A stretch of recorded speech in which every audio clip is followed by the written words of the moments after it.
Sa nakaraang video ay natapos tayo kung saan nalipat ang eksena sa pribadong lugar ng Sky Tiawang Sect kung saan naruroon si Supreme Chang Shao at ang kanyang master na pinag-uusapan ang mga importanteng bagay na nangyari sa kompetisyon ng Battle of the Strongest Immortal.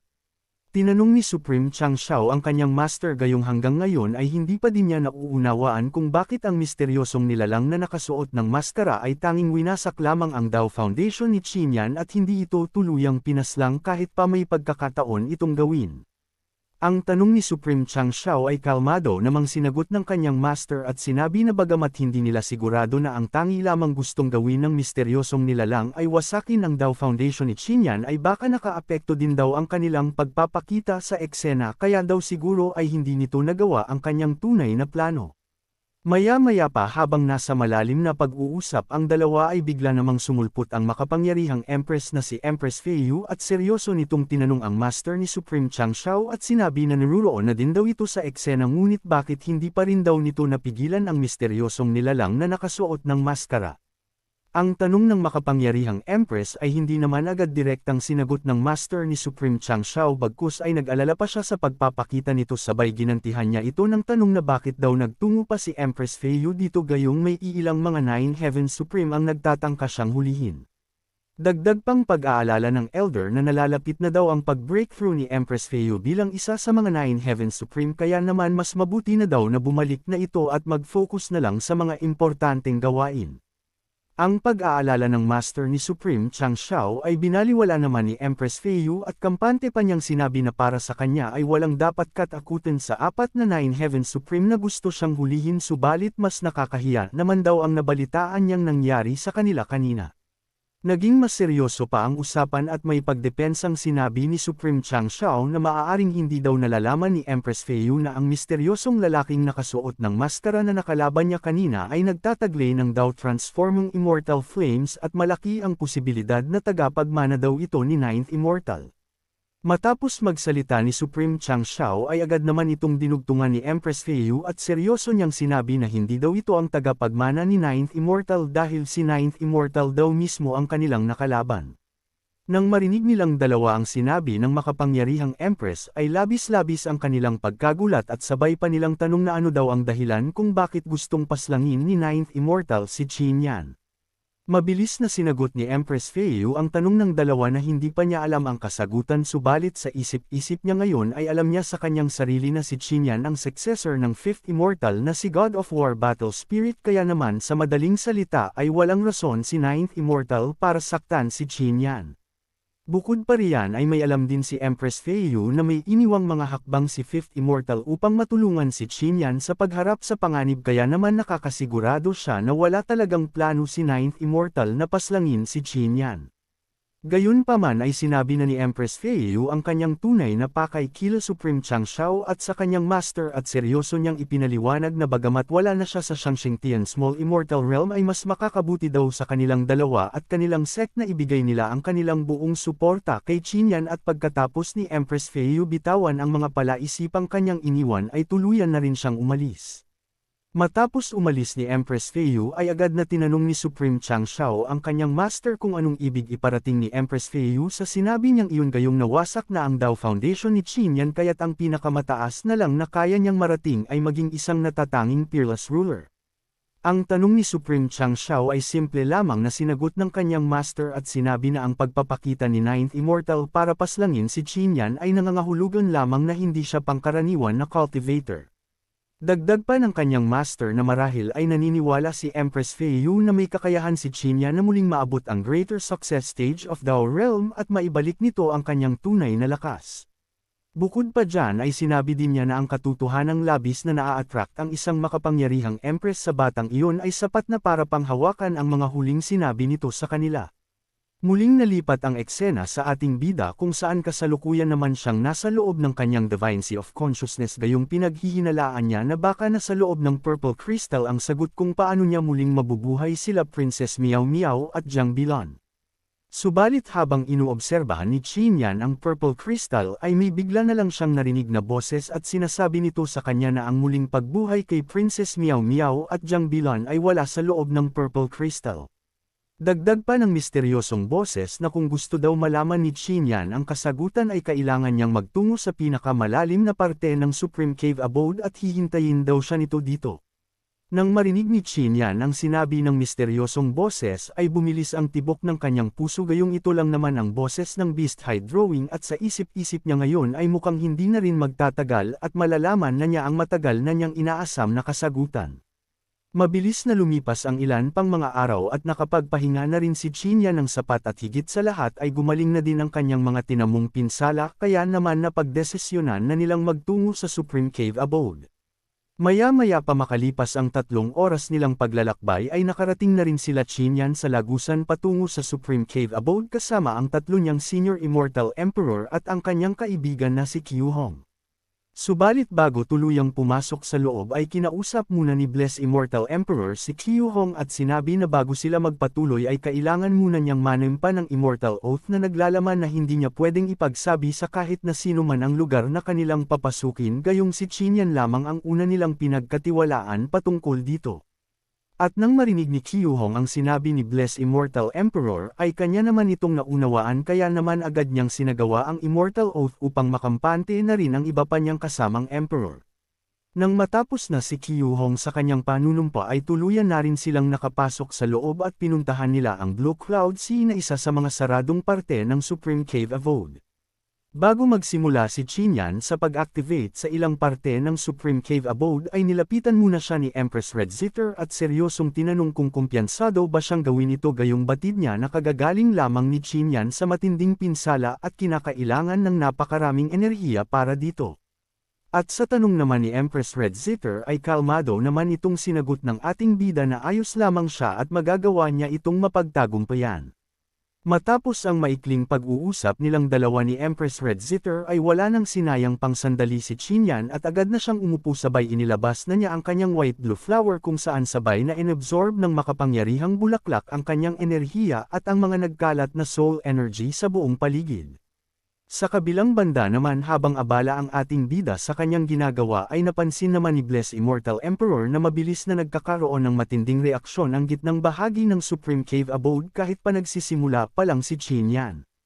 Lumipas pa ang ilang mga oras at unti-unti nang nararamdaman ni Xinyan na hindi maganda ang kasalukuyan niyang sitwasyon gayong dahil sa pagkawasak ng kanyang Dao Foundation ay ang kapangyarihan na lamang niya ay nasa katumbas na lang ng isang 8th layer Human Immortal Cultivator.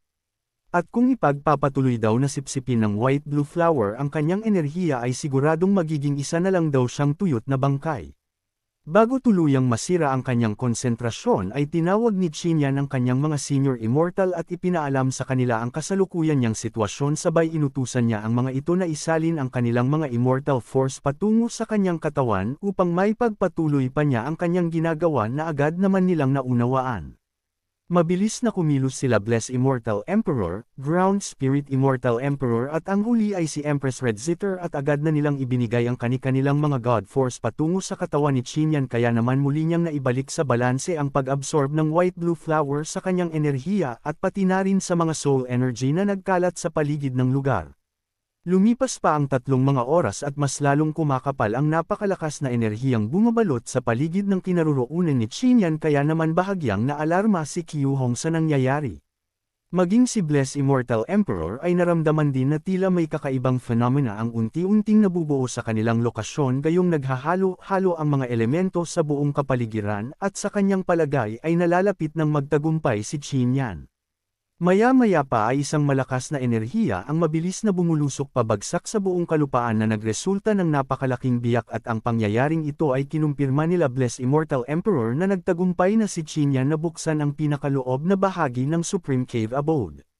Dahil sa tuluyang pagbabukas ng Supreme Cave Abode ay labis-labis ang kasiyahang nararamdaman ni Blessed Immortal Emperor gayong matagal na panahon nila itong binantayan at ngayon ay nagbunga na ang kanilang paghihirap kaya naman lubos daw siyang nagpapasalamat kay Xinyan. Maging si Empress Red Zither at Ground Spirit Immortal Emperor ay sobra-sobra din ang pagpapasalamat sa ating bida dahil kung hindi daw sa kanya ay hindi nila malalaman ang mga nakatagong kayamanan sa kuwebang ito. At ngayon ay tuluyan nang nagbukas ang Supreme Cave Abode ay iminungkahi ni Bless Immortal Emperor na mauuna muna silang pumasok sa loob upang mangalap pa ng ibang mga importanteng detalye ng lugar, ngunit bago sila umalis ay pinaalalahanan muna niya sila Qinyan na huwag masyadong lumayo gayong baka hindi nila mapansin ang mga nagbabadyang panganib. Nag-antay sila Qinyan ng ilang oras bago sumunod sa kanyang mga senior at nang mabigay na nila Bless Immortal Emperor ang hudyat na ligtas naman ang lugar sa ibaba ay tuluyan na rin silang pumasok sa portal. Sa pagpasok nila Qinyan sa malalim na bitak ng lupa ay na-teleport siya sa hindi pa malamang lugar at nagkahiwalay silang dalawa ni Qiuhong, ngunit inaasahan na niya ito gayong ganito naman ang madalas mangyari. Ang pinagbagsakang lugar ng ating bida ay may mahaba at mataas na hagdan at dahil wala pa siyang idea sa kasalukuyan niyang lokasyon ay sinundan na lamang niya ang dulo ng mataas na hagdan. Matapos ang ilang minutong paglalakad ay nakarating na rin si Qinyan sa pinakadulo nito kung saan bumungad sa kanyang harapan ang napakalaking pintuan ng isang silid at sa puntong ito ay iniisip niya kung ito na ba ang lugar na sinasabi ng Beast Hide Drawing. Hindi na nagsayang pa ng oras si Qinyan at agad na niyang binuksan ang malaking pintuan at sa unang hakbang pa lamang niya sa loob ay naramdaman na niya ang pamilyar na presensya na nagpalamig ng kanyang buong katawan.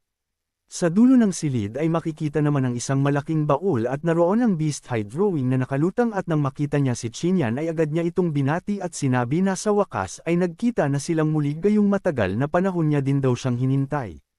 Nang makita ng ating bida ang Beast Hide Drawing ay hindi na siya nagpatumpik kampot pa at direkta na niya itong tinanong at seryosong sinabi na nasaan na daw ang pinangako nitong magagawa niyang buuhin muli ang mga kaluluwa nila Princess Miao Miao at Jiang Bilan kapag ganap na siyang umangat sa pagiging immortal.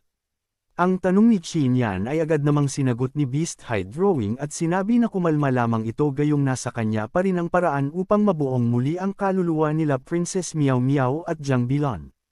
Gayunpaman ay sinabi din ni Beast Hide Drawing na may isa siyang kondisyon kung gusto niya itong makuha, at ito ay kailangan daw ipagpalit ng ating bida ang Purple Crystal na nasa kanyang Divine Sea of Consciousness. Nang marinig ni Qinyan ang nais mangyari ni Beast Hide Drawing ay nagpantig ang kanyang mga tenga, kaya naman sarkastiko niyang sinabi dito na simulat sa pool pa lang ay puro kasinungalingan na pala ang kanyang pinagsasabi at ang tunay lang na pakay daw nito sa kanya ay makuha ang Purple Crystal. Ang naging reaksyon ni Qinyan ay tinawanan lang ni Beast Hide Drawing at sinabi na wag daw siya nitong tingnan ng masama dahil naniniwala daw siya na may napansin si Qinyan sa mga nangyayari sa kanya sa mga nagdaan na panahon matapos itong umangat sa pagiging immortal, at dagdag pa niya na alam din daw niya na hindi simple ang pinagmulan nito. Muling nagpaliwanag si Beast Hide Drawing at sinabi niya sa ating bida na hindi na niya ipagkakaila dito ang katotohanan na ang bagay daw na nasa Divine Sea of Consciousness niya ay ang isang pamana mula sa nakaraan niyang buhay. Dagdag pa ni Beast Hide Drawing na kapag napagtagumpayan daw itong i-refine ni Qinyan ay muling manunumbalik ang dati niyang kapangyarihan at walang hirap daw niyang duduminahin ang buong Nine Heavens Immortal Realm. Subalit ang dalawang babae daw na kanyang kaibigan ay tuluyan ng mamamatay at wala nang kahit na katiting na pag-asang sila ay mabuhay, subalit kung pipiliin daw ni Qinyan na ibigay sa kanya ang Purple Crystal ay sasabihin niya kung paano niya sila maililigtas. Matapos ang pagpapaliwanag ni Beast Hide Drawing ay mabilis na nakapagdesisyon si Qinyan at pinili niyang ipagpalit ang Purple Crystal para sa paraan kung paano muling mabubuhay sila Princess Miao Miao at Jiang Bilan. Subalit may pagbabantang sinabi ng ating bida na kapag sinubukan daw siyang lukuhin muli ni Beast Hide Drawing ay sisiguraduhin niyang lalabanan na niya ito hanggang kamatayan. Nang marinig ni Beast Hide Drawing ang naging desisyon ni Qinyan ay napahagalpak na lamang siya ng kakatawa, gayong para lamang daw sa dalawang walang saysay na babae ay hindi siya nag-alinlangan na isuko ang isang bagay na sobrang napakahalaga. Maya-maya pa ay bigla na lang naging seryoso ang ekspresyon ni Beast Hide Drawing, sabay sarkastiko niyang sinabi kay Qinyan na hindi daw siya nagkamali tungkol sa kanya at ni minsan o kahit kailanman ay hindi daw ito naging karapat-dapat para dito. Dagdag pa ni Beast Hide Drawing habang palakas ng palakas ang kanyang boses na tila ba may itinatago itong galit na ang God of War Battle Spirit daw ay patuloy pa ring tinatawag si Qinyan bilang kanyang Panginoon, kahit ilang beses na daw niya itong sinubukang hikayatin na umanib sa kanya, subalit naglakas loob pa rin daw itong talikuran siya. Matapos ang mabibigat na binitawang salita ni Beast Hide Drawing ay hindi na siya nagsayang pa ng pagkakataon at puwersahan na niyang kinuha ang Purple Crystal sa Divine Sea of Consciousness ni Qinyan.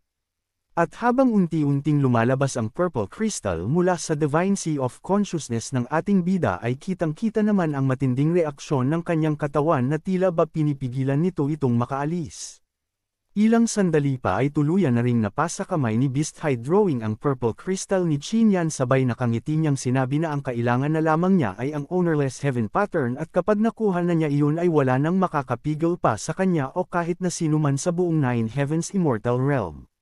Bumalik ang eksena kay Qin Yan na kasalukuyan pa ring nakahawak sa kanyang dibdib dahil sa kakaibang pakiramdam na kanyang naramdaman gayong noong puwersahang kinukuha ni Beast High drawing sa kanyang Divine Sea of Consciousness ang purple crystal ay tila ba puwersahan ding humihiwalay sa kanyang katawan ang kanyang kaluluwa.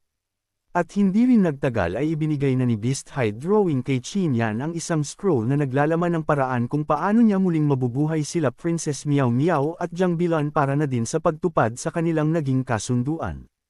Nang mahawakan na ng ating bida ang scroll ay nakahinga na rin siya ng maluwag dahil sa isip-isip niya ngayon ay hindi na rin magtatagal at matutupad na niya ang matagal na niyang hinihintay na pagsasama nila ni Princess Miao Miao.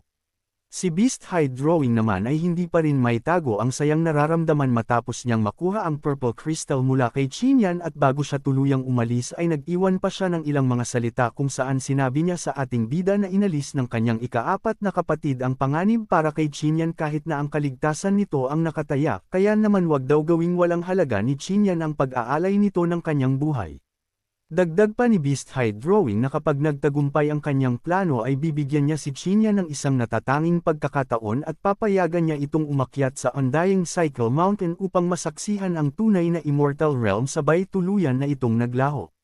Nang marinig ni Qin Yan ang mga sinabi ni Beast High drawing ay naging malaking palaisipan sa kanya ang tinutukoy nitong ikaapat niyang kapatid na nag-alay ng sarili niyang buhay para iligtas siya sa kapahamakan at mga pinagsasabi nitong plano. Gayunpaman ay hindi na ito pinansin pa ng ating bida bagkus ay itunoon na lamang niya ang kanyang atensyon sa hawak-hawak niyang scroll dahil mas prioridad niya ang alamin kung paano muling bubuhayin sila Princess Miao Miao at Jiang Bilan. Maya-maya pa makalipas ang ilan pang mga sandali ay binuksan na ni Qin Yan ang hawak-hawak niyang scroll at sinimulang basahin ang mga nakasulat dito at habang binabasa niya ang napakahabang proseso ng muling pagbabalik ng kaluluwang namatay ay unti-unti niyang napagtatanto na sobra pang dami niyang kailangan pagdaanan at kukumpletuhin na mga bagay. Bagamat hindi nasisigurado ni Qin Yan kung gagana ba ang paraan na ibinigay sa kanya ni Beast High drawing ay minabuti na lamang niyang kumonsulta kay Empress Feo upang mas lalo pa niya itong maunawaan kaya naman tinawag niya ito gamit ang red string na nagkukonekta sa kanilang dalawa.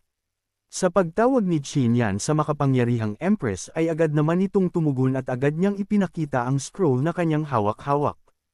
Ipinaliwanag ni Empress Feo na ang nilalaman ng hawak-hawak niyang scroll ay nilikha ng isa sa mga sinaunang immortal at may kakayahan nitong muling buuhin ang kaluluwa ng isang taong namatay ngunit ang lumikha daw nito ay matagal nang yumao 100,000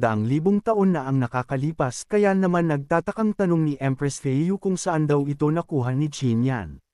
Sa tanong ni Empress Feo ay nakayuko naman itong sinagot ni Qin Yan at sinabi na ipinagpalit niya ang purple crystal na nasa kanyang Divine Sea of Consciousness para makuha ang teknik na ito. Nang marinig ni Empress Feo ang naging sagot ni Qin Yan ay labis niya itong ikinagulat at naiinis niyang ipinaliwanag na ang purple crystal daw ay binubuo mula sa mga pira-pirasong alaala at mga daw sikang arts mula sa dating buhay ni Qin Yan. At ang ipagpalit daw ito sa hawak-hawak niyang scroll ngayon ay maituturing na malaking pagkatalo gayong naniniwala daw si Empress Feo na ang teknik na meron siya ngayon ay paraan lamang ng muling pagbubuo ng kaluluwa ng namayapang nilalang. Abangan sa susunod na kabanata ng ating kwento kung saan magkakaroon pa ng mas malalim na pag-uusap sila Qin Yan at ang makapangyarihang Empress gayong ilalahad nito ang lahat ng kanyang nalalaman sa 10 pinakamalalakas na sinaunang immortal. Bukod pa dyan ay sasabihin din ni Empress Feo kay Qin Yan ang kanyang mga spekulasyon patungkol sa kung sino si Beast High drawing, ang misteryosong nilalang na nakasuot ng maskara na nais siyang paslangin, at ang pinakahuli at pinakaimportante sa lahat ay tungkol sa kung sino si Qin Yan sa nakaraan nitong buhay. Sa susunod din nating kwento ay masasaksihan natin ang muling pagtatagpo ng landas ni 8th Brilliance Demon Emperor gayong aksidente din itong makikita ng ating bida na naruroon sa Supreme Cave Abode subalit nalalagay ang buhay nito ngayon sa hindi magandang sitwasyon. Kaya naman kung nais mong subaybayan ang mga susunod na matitinding bakbakan ay tumutok ka lamang sa ating kwento at e-open mo lang ang iyong notification bell at huwag mo na rin kalimutan na mag-like, comment pagkatapos mong mag-subscribe.